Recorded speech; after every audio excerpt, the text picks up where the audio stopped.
Holy Gospel according to St. Matthew. Peter came and said to Jesus, "Lord, if another member of the church sins against me, how often should I forgive? As many as 7 times?" Jesus said to him, "Not 7 times, Peter, but I tell you 77 times. For this reason, the kingdom of heaven may be compared to a king who wished to settle accounts with his slaves. When he began the reckoning, one who owed him 10,000 talents was brought to him, and as he could not pay, his lord ordered him to be sold, together with his wife and children and all his possessions, and payment to be made. So the slave fell on his knees before him, saying, 'Have patience with me, and I will pay you everything.' And out of pity for him, the lord of that slave released him and forgave him the debt. But that same slave, as he went out, came upon one of his fellow slaves who owed him 100 denarii. And seizing him by the throat, he said, 'Pay what you owe.' Then his fellow slave fell down and pleaded with him, 'Have patience with me, and I will pay you.' But he refused. Then he went and threw him into prison until he would pay the debt. When his fellow slaves saw what had happened, they were greatly distressed, and they went and reported to their lord all that had taken place. Then his lord summoned him and said to him, 'You wicked slave, I forgave you all that debt because you pleaded with me. Should you not have had mercy on your fellow slave as I have mercy on you?' And in anger, his lord handed him over to be tortured until he would pay his entire debt. So my heavenly Father will also do to every one of you if you do not forgive your brother or sister from your heart." The Gospel of the Lord. Please be seated. How many have seen the movie The Magic of Belle Isle? Anyone in here? I would recommend that if you have an opportunity to see it, that you do so. Morgan Freeman's in it and some others. But there's a line in the movie that caused me to stop the movie and go to my desk and write these words down. Never stop looking for what's not there. Everything that we do together here as a congregation starts and stops with expectations. It always has and always will. Every one of your marriages starts and stops with expectations. Every one of your relationships starts and stops with expectations. Every single one of us will live and die with expectations. We even die with expectations. We do. I have an expectation that no one here will leave their loved ones searching for their wishes. You've heard me say it hundreds of times in my 8 years with you, that no one here would ever, it's a thing of mine. You've got to have an advance directive, a living will. Your directives are so critically important, and every single member of your family should know them. Talk it over. And trust me when I say this, for many of you, it won't be as simple as they know my wishes and they will want to listen to it and honor them. It will come down to family fights. I've been in them with people. Yeah, I know that's what mom said, but I'm not going to let mom get cremated. There is no way I can imagine my mother's ashes. Wait a minute. Her document says do this. Expectations. Talking them over.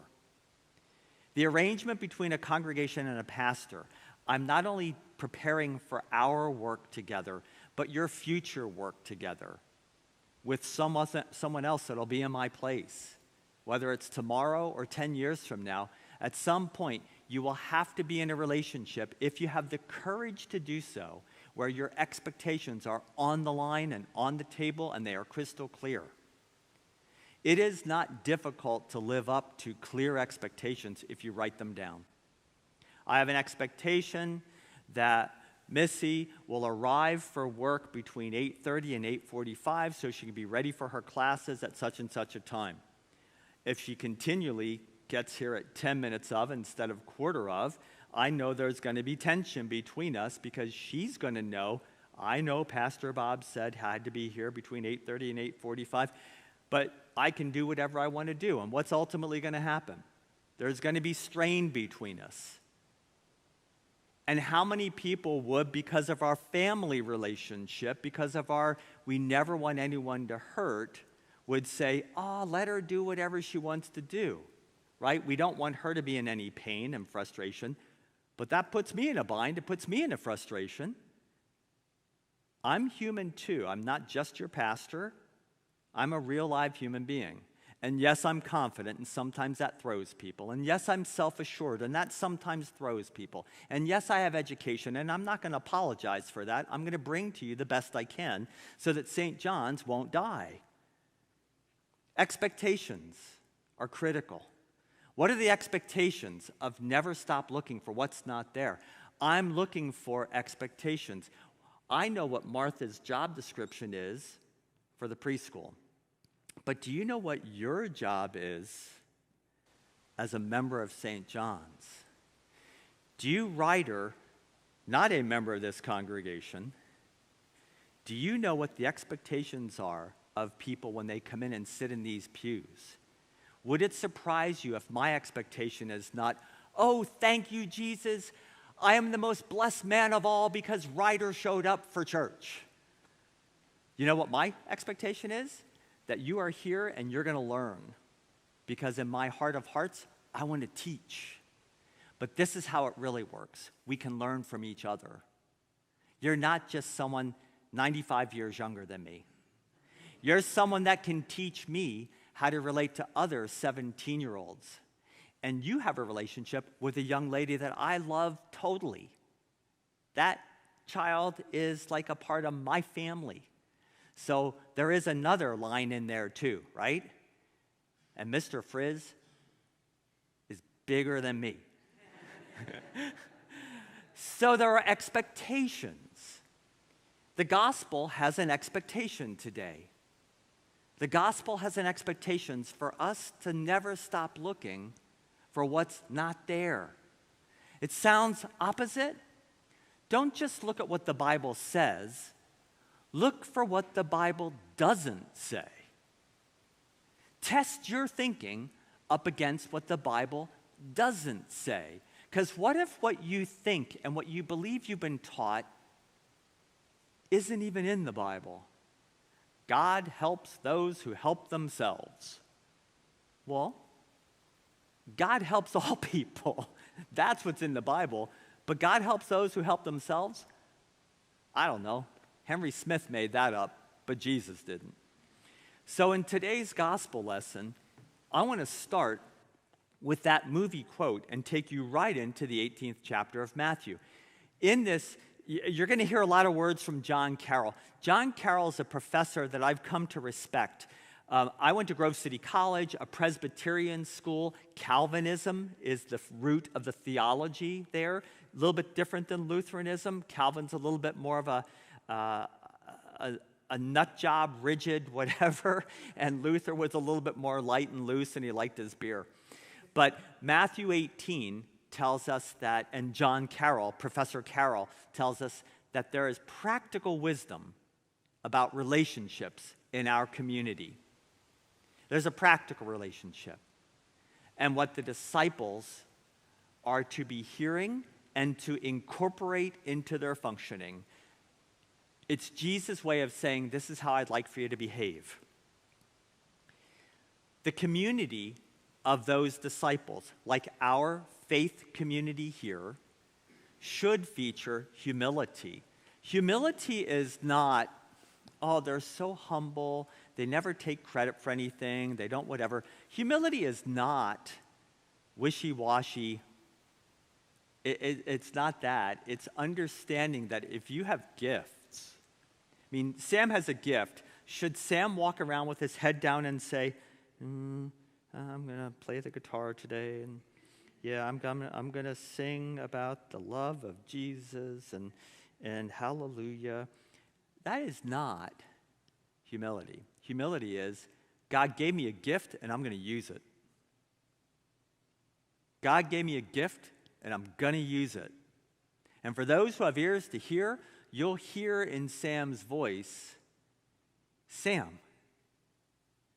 And God at work in Sam, if you have ears to hear. Or you'll just hear some guy up front singing because, well, church had to get a musician.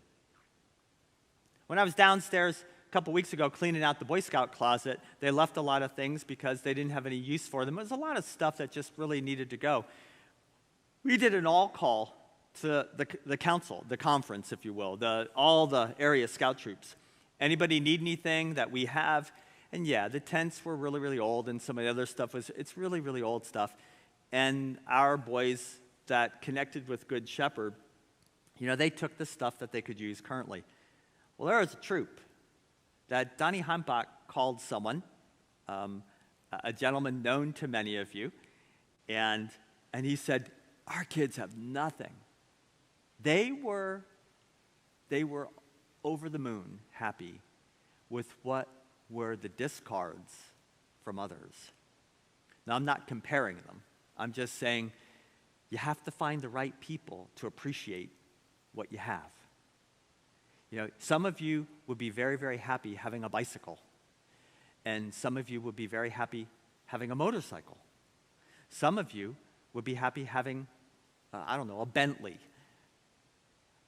What is it that with what are you happy? Expectations. How many of you would be willing to live in a one-room box made from, with aluminum, corrugated aluminum sheathing for the roof, and the walls made of cow manure and straw?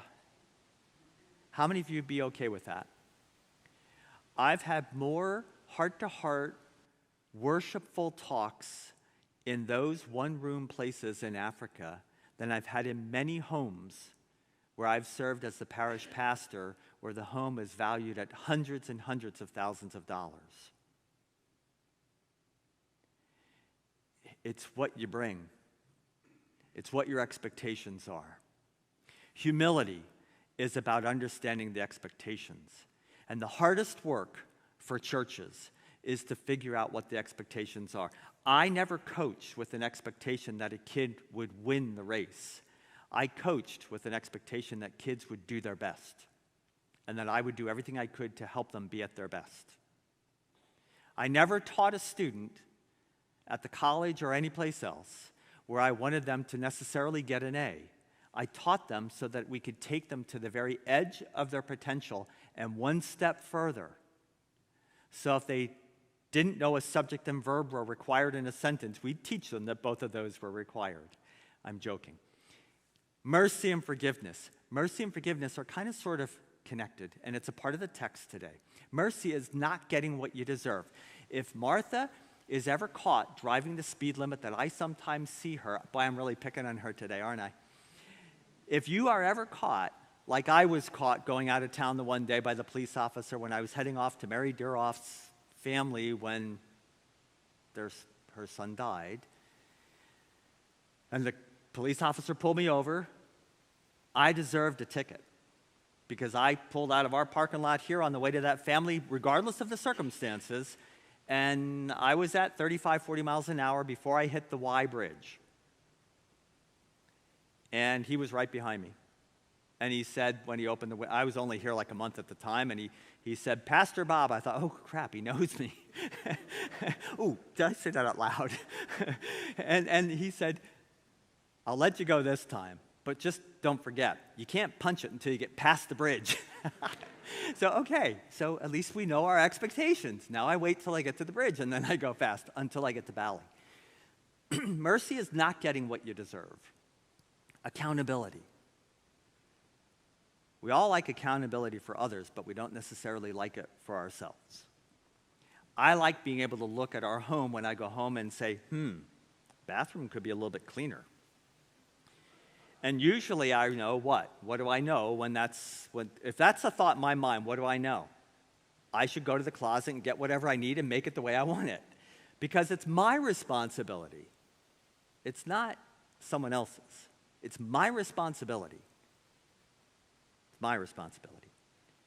In Matthew, you got Peter asking questions. How many times should I forgive my fellow community member? How many times? So here's Peter at his best, really at his best, a little bit of a knucklehead, but at his best. And what do we find out? What do we learn from Peter's statement? Well, we learn about the character of God, and we learn about the ministry of Jesus. We learn that it's about compassionately not giving people what they deserve. Now, I am not saying a murderer should go free. I'm not saying if you do something bad and harmful and damaging to another that we should let them off. We'll let the district attorneys and the governors and the political parties figure out that, but I am not saying that. I am saying we have the character of God revealed in this passage, and Peter sets it up beautifully. Oops, that's a bad typo. Mercy or justice. Don't give someone what they deserve, or justice. Well, Professor Carroll says what's evidenced in this passage is extravagant compassion, and that the servant, unable to pay what he owes and facing the possibility of going to prison, pleads for more time, and the master stuns the servant. Now remember the number. You might not recognize the number. 10,000 was the highest number known to humanity at that point. So it was the largest imaginable, unimaginable debt you could possibly have. Compare that to the billions and billions and trillions of, compare it to billions of trillions. That might get you closer to understanding what we're talking about in this particular passage. The king, the Lord, the master says, I will give you mercy. What people forget in this passage is, by that debt being forgiven, it now puts them on an even playing field. There's no longer a one up, one down. There's no longer one owes the other person something and they feel indebted to the other. It's now a mutual, same level relationship. Compassion denied. Immediately, he goes out and he denies for chump change the debt that another servant owed him. He denies the same mercy for that person. He denies compassion. And then you have the whistleblowers, the tattletales, the ones that go back to the king and say, you wouldn't believe what just happened. And then finally, because of that, the reckoning. And here's where people, I think, well, you might want to disagree with me on this. The master's compassion leads not to anger, but to rage. I am typically not one that is uncomfortable with anger. Those of you who have been around me know that that would be true. Anger doesn't frighten me. Rage is when I want to be very careful with a person. I want to make sure that I've got lots of distance because I know that's a blast radius, and I don't want to be in the middle of it. Rage is also the belly fire and the best skill set for some of the best leaders in the world. If you don't have rage, you'll never be a leader able to take people to places that they could never imagine. And this king, this example of God's rage, God full of rage? There's an incongruence with our definition and God's definition. The reckoning takes place. And there is not a happy ending as the king had planned for this servant. He had planned a happy ending. You are forgiven. But instead, a well-deserved disaster. For abusing his fellow community member, for outright denying mercy, this one is now denied. It's a hard sermon. It's a God that a lot of people don't want to know about and certainly don't want to experience.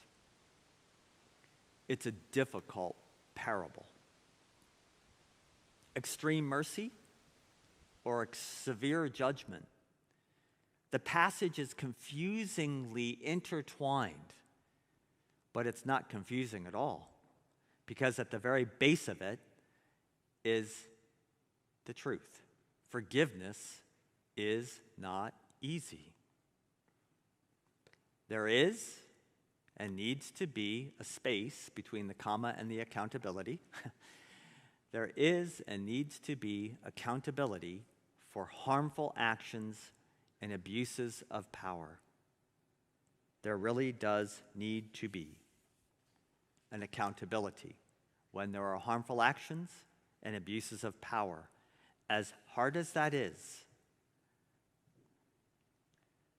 how do we, a supposed faith community, practice both mercy and justice? Well, typically here, it falls on my desk, right? It comes back to me or to our congregation council, and by the time I leave you, you will understand, you may not agree, but you will understand that the authority and the power will reside in the hands of the congregation council as our Constitution stipulates. It will shift from the desk of the pastor to our congregational leaders. That's when it gets rubby. That's when in a community like ours, where we've known each other from the time we were little kids, where it gets harder, because that's where real, authentic relationships must be cultivated. It is not difficult for you, is it, to say to your spouse, I'm upset with you. The one you say you love the most. You'll flat out be rude, belligerent, naughty, nasty, mean. You'll do all of that after you're married, right? But not before. But we don't even do that to the people we see on the street. We wouldn't even dream of doing that. I have an expectation. When something happens in my congregation, because I don't live in a world where HIPAA doesn't exist, I don't know if you're sick or not. I don't know if you need me or not. And honest to God, I don't sit waiting at my desk for your call. I'm at work, and I don't work a 40-hour week. I need you to know that my expectation is if you need something, let me know, and I will do everything in my humanity to meet that need. If you have ever had a need in these 8 years and I have not met that need, I want to know about it because I want to be able to apologize to you. But if you have not shared with me something and you haven't communicated it with me, I want you to know you owe me an apology. Because that's a human relationship where you have an obligation to apologize for what you didn't do. That's a mutual relationship. Unless you want to hire me as your CEO, and I'm not, because I'm not interested in that job. I'm interested in being your pastor because I love you. And for some of you, you just might not get that. But that's the truth. How do communities of faith practice mercy and justice? And how do you experience real love when someone does exercise mercy and justice? Truth and Reconciliation Commission. How many of you are familiar with Bishop Desmond Tutu? We've all read about him, right? We've all heard about him. Well, I love this. And I've used this when I've done mediation work with people, when I've done stuff with couples they're just totally off the charts. Here's how it works. Both offer forgiveness. And then you name and you accept the responsibility for wrongdoing or wounding behavior. You just simply name it. I know that's so countercultural, but that's how you fix things. So Barry, if I've wounded you or said anything about you or made jokes about you or been irritated because you're older than I am and it drives me crazy. The other day we were riding bike together. I was at 26 miles an hour. Do you know how fast that is for me to ride that? That's not even human for me to be able to do that. And he goes blowing by me. Like he could have given me that one, right? I'm trying to say something playful here, but also make a point. You have to name it. And then you have to say, this is what I've done, and I apologize for wounding you. What can I do to make amends? That's how organizations grow forward. Most leaders a decade ago, 20 years ago, 30 years ago, 40 years ago, learned the exact opposite. Hide it. Put it under a bushel basket and never admit that you do wrong. You never have to ask me if I do wrong. I mess up every day, bazillions of times. And if you want to know, just talk to any of the people with whom I work. They'll tell you how often I mess up.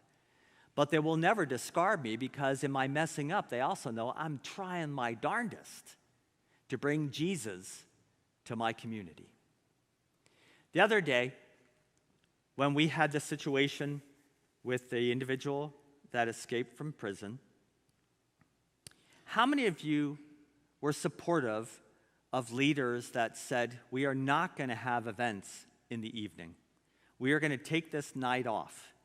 It really won't change any of your students' possibilities for a scholarship or thinking that your 4-year-old's going to make it to the Olympics if they miss one evening of practice. Do you have any idea how many criticisms were made across our community at the leaders that did everything they could within their abilities to protect you and your children? I need you to know that I'm one that will always err on the side of safety. I will always err on the side of safety because I am extremely protective of the people I love. And for those that want to criticize that, well, you're probably not watching the news channel that I am. Where charity and love prevail. I hope that my community, Boyertown and beyond, will always know that here at St. John's Lutheran Church, today and always, is where love prevails.